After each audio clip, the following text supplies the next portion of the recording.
esta tarde muy bienvenida a la Casa de Cultura de Chamberí. Ya conocéis todos, conocéis este espacio, me parece, sabéis que es un espacio autogestionado, una asociación cultural, un espacio vecinal, ciudadano, que sobrevivimos como mejor sabemos haciendo actividad comunitaria colaborativa. Es la segunda vez que Adolfo nos visita. Recientemente viniste a presentar otro documental hace un mes sobre los asesinatos olvidados de la transición, y fue una ocasión que nos permitió enlazar para pedirle que volviera a venir a presentar este otro documental que hoy nos trae de otro corte, y espero que tendrá interés seguro para todas nosotras. Pues nada, muy bienvenidas, y Adolfo introduce el documental. Bueno, el documental este se estrenó en salas cinematográficas en 2023, porque aunque empezó a rodarse en el 2019, tuvo un rodaje azaroso porque nos pilló el COVID.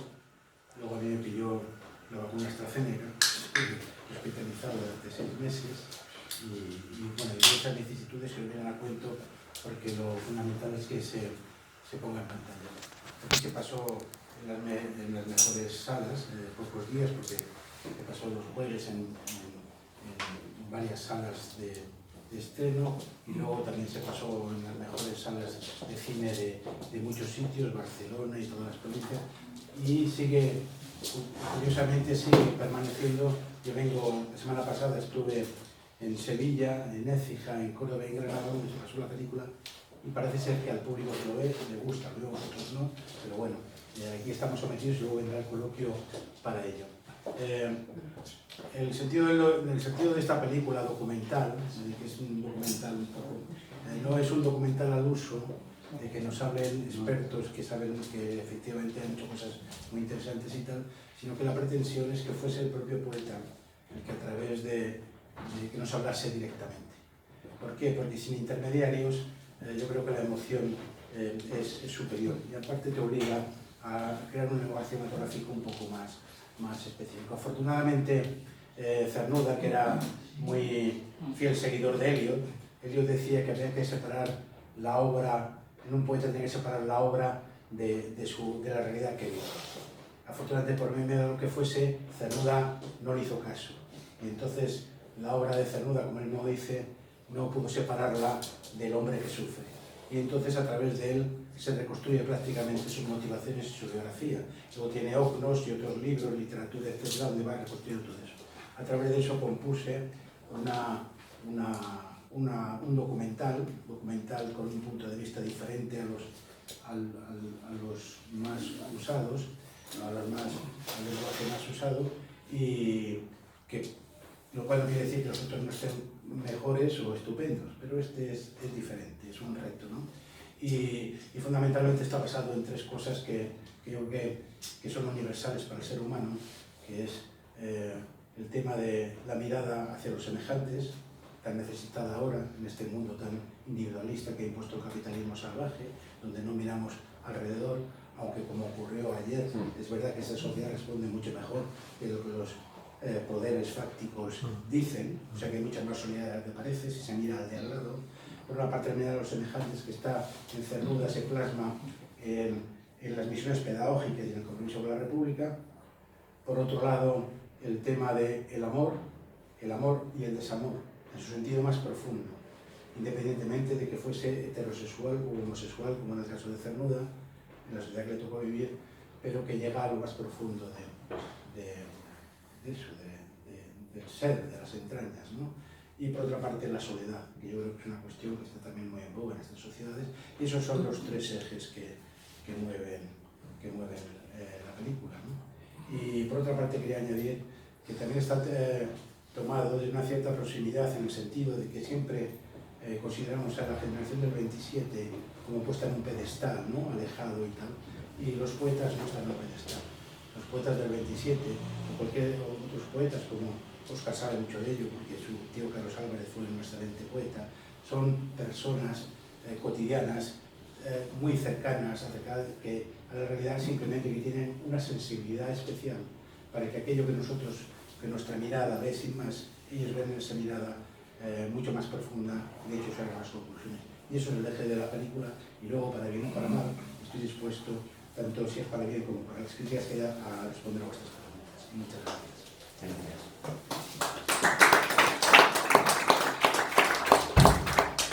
Como está en... Un poco de compañía. que en España, para allá. Ya te oigo. Alejar un pelín. Yo creo que fue a raíz de lo que me ocurrió con la vacuna esta, se me ha quedado la voz así. Mucha gente me dice, no te oigo, pues yo hablo como siempre. ¿Cómo las chicas? ¿Cómo las religiosas? Que lo he intentado. A lo mejor para que si lo queremos grabar. Ya está. Vale, si lo quiero dejar bien. Como queráis, hacer lo que queráis, yo estoy a vuestra disposición. Ya está. Bueno, pues... Bueno, si quieres, ya que me dijiste para abrir un poco el posible coloquio, bueno, en primer lugar agradecerte no ya la película, sino las dos películas tuyas que en muy poco tiempo he visto y que no había visto, porque la de Los Olvidados, que la vi en el local de la CGT aquí cerca, y luego, que luego la proyectaste aquí y esta, bueno, y agradecerte esta película que me parece que es maravillosa, que tiene el acierto que tú has dicho al principio de que sea la voz de Luis Cernuda y los poemas de Luis Cernuda los que hablen, lo cual también entraña una dificultad en la película, pero me parece que es magnífico. Toda esa primera parte con el trayecto poético de Luis Cernuda, de su infancia, su adolescencia, las huellas de Garcilaso, bueno, los homenajes que aparecen a Garcilaso, a Rilke en poemas suyos, la huella de Becker y Rosalía, que son los dos únicos poetas del XIX que se salvan y que enlazan con la poesía del siglo XX, que tanto estimó, me parece maravillosa. Lo único, yo quería plantear algunas cosas que no caben en la película, ¿no? Porque, para abrir un poco, ¿no? O sea, me parece que señalar algunas cosas que están, pero que convendría quizás reflexionar un poco más sobre ellas. Por ejemplo, algo que tiene que ver con la asistencia de Luis Cernuda al Congreso de Intelectuales Antifascistas en Valencia, y que aquí aparece indirectamente, porque aparece un poema de Luis Cernuda que ya cuando se publicó por primera vez, el dedicado a Lorca, ¿no? Fue criticado por antipatriótico y tal, pero que es censurado cuando se quiere publicar allí en Valencia, cuando el Congreso, con ese trocito que tú pones perfectamente. Pero claro, el público no sabe muy bien quién censura, ¿no? ¿Quién está censurando? Una censura que Cernuda admite, que censura admite, entre otras cosas, porque, bueno, me parece que poco antes ha sucedido ya el proceso a los militantes del POU en Barcelona, y luego el secuestro y el asesinato de Andreu Nin. Entonces, esa tensión... No sé si sucede antes, yo creo que no. Yo creo que lo del 37 Está. Es que no lo sé exactamente, voy a comprobarlo. Bueno, en todo caso está muy cercano y bueno, también está en ese sentido el temor lógico de Luis Cernuda. Y algo que conviene poner sobre la mesa, que es que cuando está en Valencia, Cernuda es detenido, y es Cernuda, no solo Cernuda, me parece que era... No, fue Alto la Guerra. No, pero a él le cogieron también, sí, bueno, con el famoso, la maleta que llevaba, me parece que era Aurora de Albornoz. Entonces le detiene el cine, está muy poco tiempo y salen, pero luego aparece, por ejemplo, la reseña de esa detención, o la noticia de esa detención en Frente Rojo, en la revista, donde se les acusa de militantes del POU, los simpatizantes del POU, y algo que le dolió mucho más a Cernuda, de invertidos, no solo a él, sino había otro más. Me parece porque el tema ese de la homosexualidad Cernuda, que está siempre en él como una herida. Entonces me parece que todo eso que pasa, que tiene que ver con la política, en ese caso del Partido Comunista y de la Internacional Comunista, o sea, de la Unión Soviética y tal en España, explica también en parte toda esa amargura de Cernuda, cuando, creo yo, cuando ni siquiera regresa a París, y me parece que eso se podía abordar. Y ya pasa muy rápido, o sea, la última parte pasa muy rápido, incluso lo de México, ¿no? Lo de México, que me parece que está magnífico. Yo ahí la única pega que pongo en la película, la única, porque esto no es pega, sino era plantearlo como algo abierto, ¿no? Por lo menos para saberlo, conocerlo, luego cada cual opine, ¿no? O sea, que está muy bien que le llamaran invertido, que le censuraran, bueno, pues se puede discutir. Yo, desde luego, no estoy de acuerdo con eso, ni es mi idea, ni tampoco era la idea de esa joven España con la que soñaba, con la que señalaba Luis Cernuda. La única carencia que yo te pongo es no haber leído ahí al final, en esa parte de México o de Estados Unidos, que uno de los poemas más hermosos y más esperanzados, a pesar de todo ese dolor por España, que también se le criticó ahí dentro de España, por España y ese aparente olvido de España, que es el poema 1936, cuando él se encuentra, no sé si él está en pública lectura en Washington, en una universidad lejana,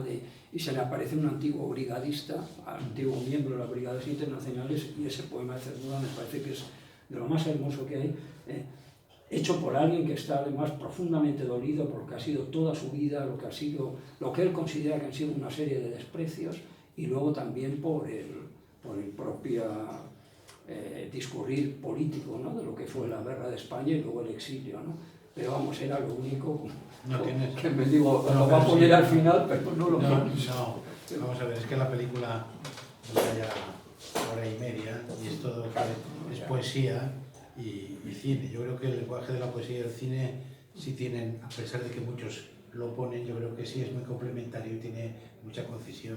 El problema que yo tuve a la hora de hacer el guión y dirigir esta película es que de imágenes de Cernuda en movimiento hay 10 segundos, que son los que se han usado, estos son fotografías y tal. Respecto a lo que tú dices, que tienes bastante razón en algunas cosas, o en todas, en primer lugar, Cernuda su homosexualidad nunca la ocultó, a diferencia de también quizá porque le pilló en la época estallada de la República, pero él vivió en una sociedad muy cerrada y muy pacata, que era la sociedad de Sevilla. Además él era hijo de militar, que tampoco está explicado, pero se ve a través de los retratos familiares y tal, porque es que si no la película se nos iría las 5 horas o 6 horas. Y es una película que lo importante aquí es la poesía del mismo, ¿no? Entonces, y es verdad que entonces él, cuando encuentra su auténtica felicidad, es en Málaga. ¿Por qué? Porque Málaga, a través del mar, es una ciudad abierta, y entonces él encuentra ahí que puede enamorarse libremente, en la primera que se enamora y tal, antes de que a través de Lorca conociese a Serafín y fuese el desamor y el desamor de su vida.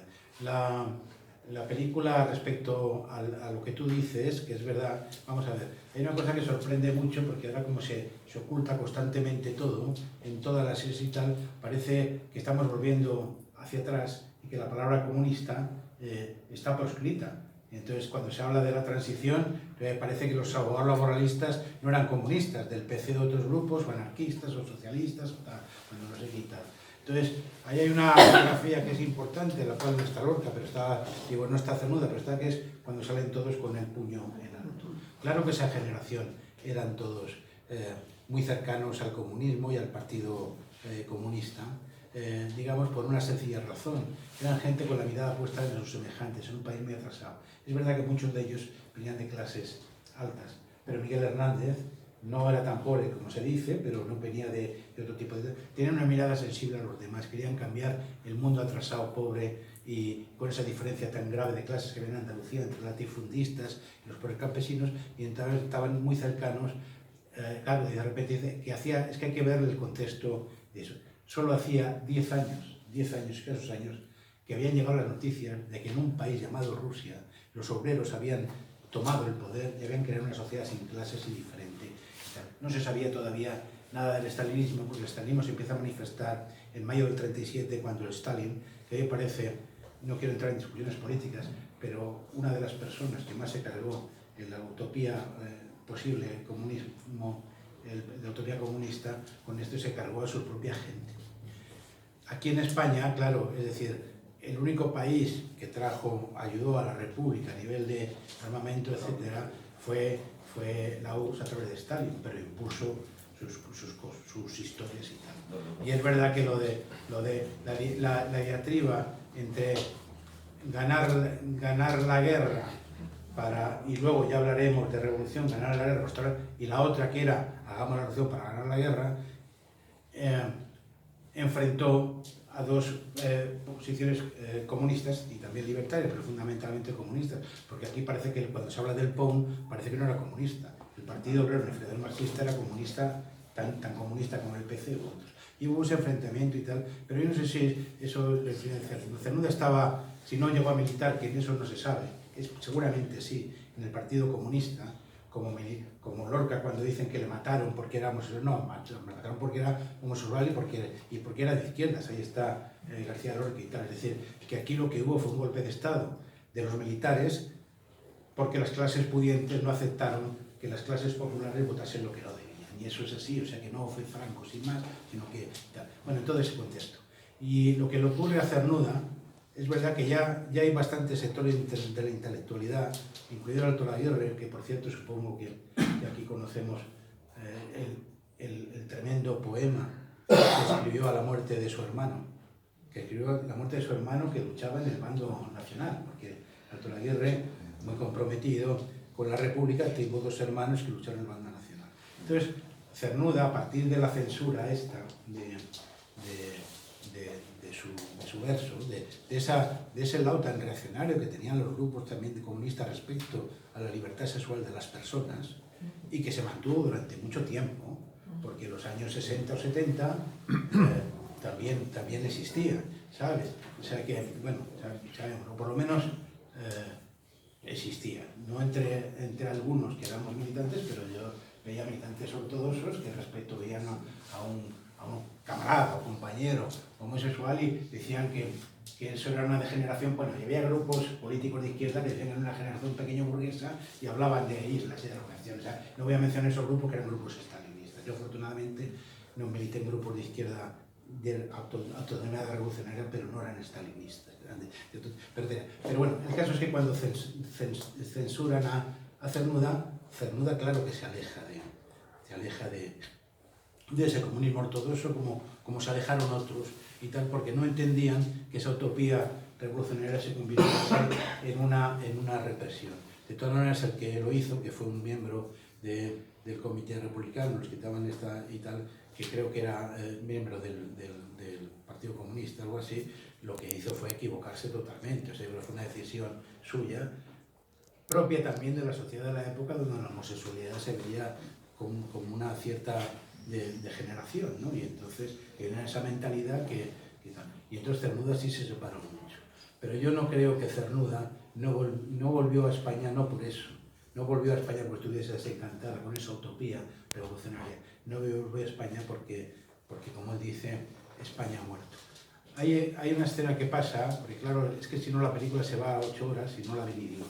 Y entonces ya bastante está y tal. Y es cuando hacen el homenaje, nada más censurarle, hacen el homenaje a Lorca, y él interpreta el personaje de Don Pedro y entonces su frase, por eso la he puesto a través de ese contraluz, que es un hombre sin libertad, ¿no? Pues eso es fundamental.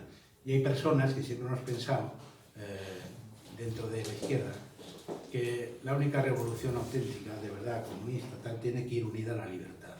Y si no hay libertad, hacemos la revolución. Pero tiene que haber democracia económica y libertad. Pero también hay que ver que desde el otro lado no se da las condiciones ni de educación, ni de igualdad económica, etcétera y tal, ¿no? En fin, que eso sería otro debate político. Aquí esto fundamentalmente es la expresión de las motivaciones de un poeta, de las motivaciones de Luis Cernuda y de su compromiso ético y moral y también de sus contradicciones. Y ya acabo, perdona que estoy diciendo. Respecto al asunto que dices, es que esto es la primera parte.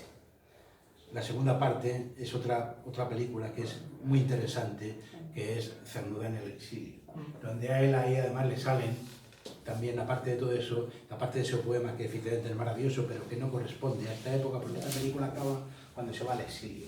Y para hacer la otra, se necesitan muchos medios porque hay que viajar a México, a Inglaterra, a Estados Unidos, a México, a no sé qué, y tal. Y esta película, como otras que hemos hecho, o lo que tú has visto, no interesan ni a los poderes estatales, ni a las televisiones, ni a las plataformas. Estas películas están hechas a puro esfuerzo.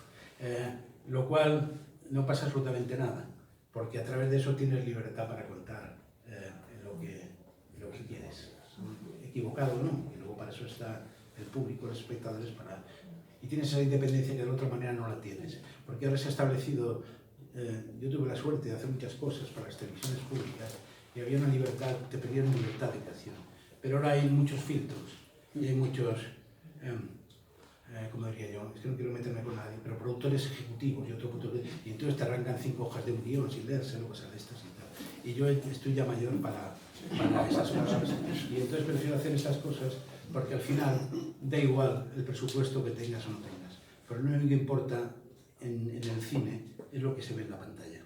Y da igual las dificultades que hayas tenido, las que no hayas tenido, la pasta que hayas tenido, ¿no? Lo importante es que lo que se ve en la pantalla genere emoción, y entonces de la emoción llegue al pensamiento. Y eso es un poco. Pero evidentemente tienes toda la razón. Hay una segunda parte que es muy interesante, porque ahí está el Cernuda interior, y el Cernuda borde, y el Cernuda rencoroso, porque ahí escribe en un momento determinado, él está mosqueado, todavía, fíjate, la relación con Salinas, y se ve en el documental, es una relación que da para una película bermaniana, de los que conocemos a Berman, que ya tenemos una edad, porque ahora dices a una gente joven que quién es de Berman, y lo mismo, claro, ha habido una ruptura digital absoluta y esas cosas, y es diferente, ¿no?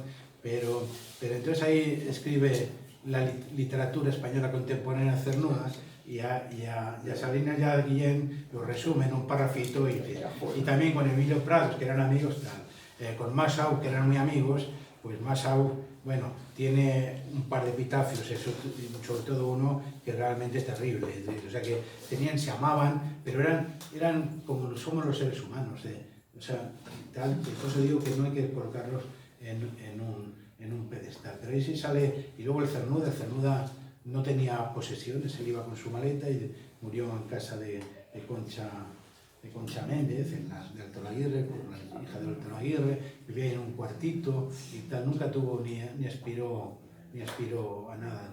Pero fundamentalmente, yo digo, con esas contradicciones que es el lado que dicen del Cernuda más borde.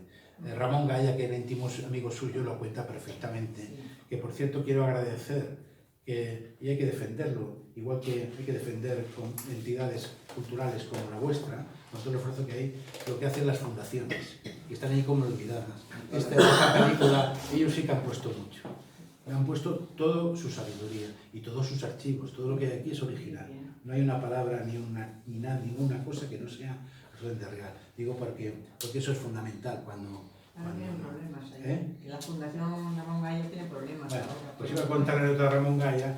Ramón Gaya de repente queda con unos amigos que querían conocer a Cernuda. Y entonces le dice, Luis, vente a cenar a casa, y los conoce, quieren conocerte. Y entonces invitó a cenar a Cernuda. Y fue Cernuda y no dijo ni nada. No les dirigió la palabra. Con lo cual, cuando se fue, Ramón Gaya cogió un cabreo monumental y le dejó hablar durante meses. Y Cernuda estuvo, venga a suplicarle, perdóname, y al final otro le perdonó. Que Cernuda también tenía un lado, era un poco raro así, ¿no? Lo cual no excluye que fuese una persona, como he dicho, con su mirada puesta en la humanidad y que se fuese capaz, porque la película es su poesía, y su poesía transmite, es tan profunda, ¿no? Tiene tantas cosas que por eso lo hicimos, ¿no? También otra relación muy curiosa es la de Alto Laguirre y Concha Méndez con él, como te protegían, lo llevaban toda la vida a partir de que se marchan a México.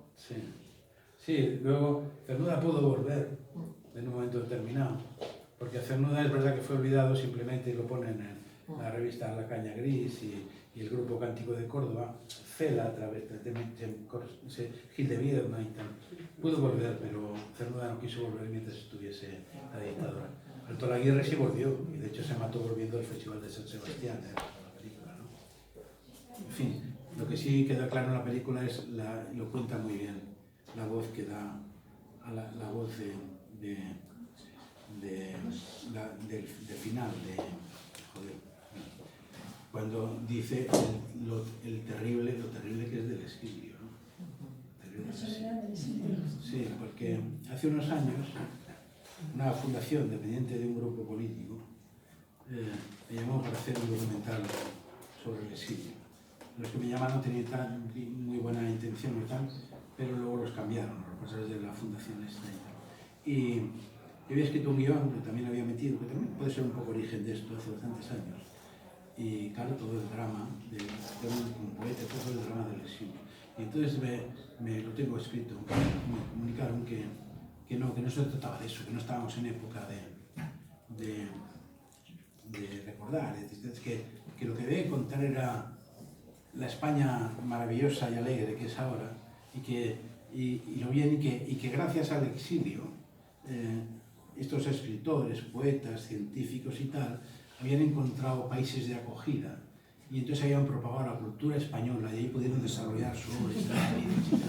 Y entonces yo les dije que como había leído toda la poesía de estos, que ni Alto Laguirre, ni Emilio Prados, ni dice, no era toda su poesía es absolutamente desgarradora, ¿no? Y tal. Entonces, en fin, que son las visiones que a veces se van distorsionando y que yo creo que intentar, cuando estás pasando documentos, te puedes equivocar, pero contar la realidad, que no es malo para un país, es todo lo contrario, es muy bueno. Es decir, esto pasó y esto es lo que... Bueno, me he enrollado mucho, perdona. De todas maneras, enhorabuena la película, las imágenes, el montaje de las imágenes es una maravilla. Es una vitalidad. Sí, ese es el problema que tenía, cómo contar sin imágenes, claro, sugiriendo, porque no vamos a recrear ahí, porque eso no funciona, ¿no? Entonces, y cómo unir que las imágenes fuesen poéticas para profundizar en lo que la poesía hace. Pues la verdad es que es de una sensibilidad las imágenes que se recogen con respecto a lo que se va contando, sobre todo con la poesía, y la música. Sí, la música de Pablo Millar. A mí me ha parecido, vamos, de una sensibilidad a la película impresionante. Sí, y el acierto de que poemas y cartas están leídas por actrices o actores. Sí. Bueno, yo me parece que luego también otro tema, porque la poesía es difícil, a no ser que seas un... y tal para el público, y esto espera que dentro de que sea minoritario que llegue al público, ¿no? Como, entonces he alternado la poesía con la interpretación de una excelente actriz, que es Gloria Vega, que yo creo que porque leer o recitar poesía no es nada fácil. Los propios autores lo hacen fatal. Fatal. No siempre. No siempre. No siempre, pero no siempre. Es verdad que hay poetas que destrozan. El propio Cernuda, si mantenemos cómo leer sus poemas, no tal. Pero no, te lo digo por otra. Yo he trabajado con excelentes poetas como con Ángel González y tal. No digamos ya Alberti cuando recitaba, y tal, ¿no? Y todos, y Julio Llamazares, que he trabajado con él, y el propio Manuel Rivas. O sea, entonces siempre hay que llevar voces porque la poesía tiene a veces como un cierto lado a la trascendencia, y hay que reflejar, por ejemplo, con Ángel González, incluso trabajando con él, me dijo y entonces yo llevé a un narrador, un actor, y el Ángel, que era un sabio absoluto, aparte de una bellísima persona, me dijo, no, vamos y tal, y entonces llamé a otra persona hasta que estuvimos, porque él quería que su poesía fuese interpretada de una manera sencilla. Y, o sea, yo supongo que tú lo lees perfectamente, no iba así, iba en general, ¿no? En general los propios autores son difíciles y leen peor su obra, y luego hay otros actores que tienden con grandes voces, los hay, no voy a decir los nombres, excelentes actores, pero a mí me parece que esta actriz, Gloria Vega, y por eso la llamé, porque la vi en un recital y dije, joder, qué bien lo hace en el tono justo y sencillo. Y luego lo alternaba para que entrase también la poesía con las canciones de Lucía Socano. Y con las voces reales también, que son preciosas. Sí. Lo que es extraño es que cuando murió en el 63, 62, que digamos ni aquí ni en México se le reconociese, o sea, que quedase en el olvido. Es que yo, por ejemplo, que tuve de profesor a Gerardo Diego, que Gerardo Diego tenía sus cosas, pero que ahí aparece hablando de él y tal, es curioso que no se ve, cuando luego ha sido... Bueno. Ya se empezaba, ¿no? Toda la generación del 50 le reconoce mucho y bueno, luego depende, pero bueno, a mí en bachillerato, no solo eso, sino que había una antología de Lázaro Carreter de sexto bachillerato y el poema de Soledad, que aquí por ejemplo, ese estaba dentro de esa antología, o sea que tampoco es que estaba dentro de esa nómina del 27. Pero no estaba... Pero aquí era una dictadura. Donde estudiaste tú es posible que estuviese. En otro libro de textos yo no. Cernuda no estaba difícilmente estaba lo que de Miguel Hernández, me acuerdo que ponía un texto, Miguel Hernández, poeta religioso malogrado por la influencia de Pablo Neruda. Solo ponían el texto Luis Vives de literatura de ese. De Lorca te decía, muerto, en tal año se ha muerto, no se sabe cómo ha muerto. No sé. En México hizo mucho por Cernuda Octavio Paz. Yo tuve la suerte, yo era muy joven, pero ya estaba de realizador, cuando trabajaba en Televisión Española, de hacer unos documentales filmados con Octavio Paz, y uno de ellos estaba dedicado a los poetas en el exilio, y él había tratado mucho a Cernuda y Octavio Paz admiraba mucho a Cernuda, ¿no? Octavio Paz tenía sus contradicciones ideológicas, pero Octavio Paz hizo mucho por rescatar a Cernuda. Y aquí en este país, ya lo digo, pero también como fuese Cela, ¿no? Cela también hizo, y sobre todo Gil de Viedma, pero era muy cernudiano. Es que yo creo que Cernuda, tú que sabes mucho más de esto que yo, Cernuda dejó mucha herencia, ¿no? O sea que hay muchos poetas cernudianos de todo tipo. Yo creo que Gil de Viedma es cernudiano, que Ángel González es cernudiano, que Manuel Alcántara, el poeta malagueño, es muy cernudiano, o sea que hay mucho de Cernuda, de herencia y tal. Y si pasa que este país, o sea, quiero decir, la capacidad que tiene para olvidar a sus poetas, a sus poetas muertos, que son los únicos que en todo caso pueden nombrar o recordar, porque los vivos no te digo nada. Aquí parece que solo hay un poeta vivo, pero que es el único que sale en televisión y tal, pero no esto.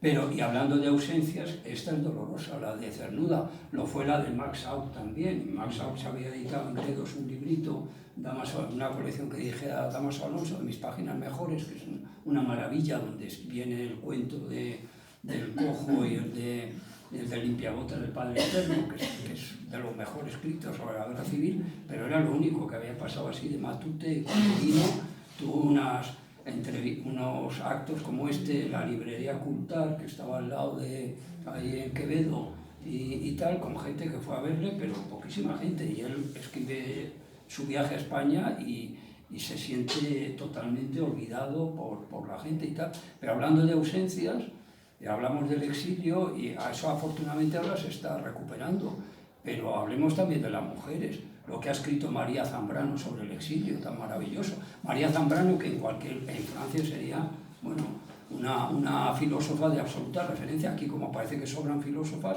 ni se la nombraba prácticamente en los estudios hasta hace muy poco. Concha Méndez, que era tan amiga y claro, ni siquiera las imágenes, porque si os fijáis, casi todas las imágenes son los hombres de la llamada generación del 27, pero esas mujeres de la generación de la República es que no aparecen, ahora las estamos recuperando. Pero, o sea, que este país tiene una capacidad sistemática de fundar, digamos, su convivencia, entre comillas, en el olvido y en el desprecio a la cultura y muy en concreto a la poesía, que es algo totalmente minoritario, que es asombrosa, o sea, que tampoco... La poesía es minoritaria, pero tampoco tanto, ¿eh? No, ya. Digo, sí, me refiero que yo creo que lo que hay, lo de las mujeres se está recuperando afortunadamente. yo desgraciadamente tuve que cortar, porque cuando publica La Rey del Deseo, el primer sitio que va Cernuda es al Liceo de Mujeres, que se veía un poco y tal. Pero ya es que la película se me hacía muy larga y se originaba ahí un bache. Porque tenía que optar entre una cosa o los poemas fundamentales, porque hay la película crece otra vez cuando entra, el rey dice, el poeta es un revolucionario y sube ahí, ¿no? Y ahí hay una especie de valle, pero que es fundamental, que es para ver que también yo creo que era necesario cómo la poesía de Cernuda cambia desde que va a Toulouse, de que va a Francia, luego viaja a París, que eso no se ve y tal, y entonces se opta por el verso libre, por otro tipo de yo creo que lo fundamental que está ocurriendo, que no pasa nada, ni es bueno ni es malo, que es que hay como una especie de ruptura generacional, que nosotros no la teníamos con nuestros padres y nuestros abuelos. Teníamos cierto interés en el pasado, pero la erupción de la nueva tecnología, que fue como la imprenta en su momento, ha establecido una especie de frontera, que además mal utilizada por el capitalismo salvaje y el individualismo y el mirarse solo a uno mismo, hace que las generaciones estas más jóvenes no tengan interés en lo anterior, ¿no? En el pasado, ¿no? Porque a mí me parece que la poesía de Cernuda, y así lo dije en las entrevistas que me hicieron, tiene mucha vigencia en la actualidad, porque es lo mismo, lo he dicho, primero la mirada a los semejantes, el segundo la libertad de ser cada uno como quiera, heterosexual, homosexual, como quiera, pero sobre todo la soledad. Yo creo que en esta sociedad que vivimos, la soledad cada vez se va adueñando más de las personas, ¿no? Y yo creo que si la gente joven lo conociese y si en los centros educativos se tratase de estos poetas de verdad, no como para memorizar, ¿no? Sino para darles a conocer, yo creo que eso sería bueno, de una manera que se explicase la historia de este país de una manera objetiva y se dijese lo que pasó sin tanto remicos, o sea, que se llegase a la época contemporánea, ¿no? Pero claro, nos hemos quedado en el 27 simplemente en Lorca y Alberti como figuras mediáticas que lo merecen, pero nos hemos olvidado de todos los otros poetas, que hay muchos más, ¿no? Pues muchísimas gracias Gracias a vosotros por tu presencia y no será la última. Gracias.